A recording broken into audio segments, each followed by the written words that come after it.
25 વર્ષ પૂરા કરી અને પાછી આવી રહી છે. મૈયરમાં મંડળું નથી લાગતું.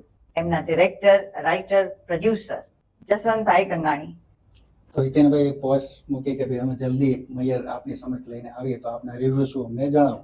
એના કોમેન્ટ વાંચો ને મેડમ તમે, તો કોઈ 100 વખત જોઈ, કોઈ 200 વાર જોઈ, કોઈ 300 વખત, 10, 15 ને 25 વખત તો લગભગ લોકોએ જોઈએ છે. તો અમને એમ થયું કે આ મૂવી જૂની થઈ જ નથી. તો એમાં મન સાહેબની મેડીમાં એક ગીત હતું કે લીલા તોરણિયા બંધાવો મારા માંડવે, હવે મૈયરિયામાં મળતું નથી લાગતું. એટલે ટાઇટલ મૈયરમાં માંડું નથી લાગતું.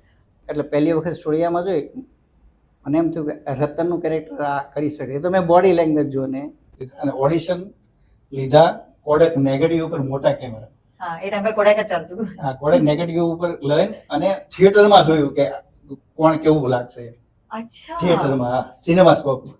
પણ છતાંય તે જ્યારે હું ટેક લઉં બરાબર ત્યારે બોલવામાં તો ગડબડ હતી.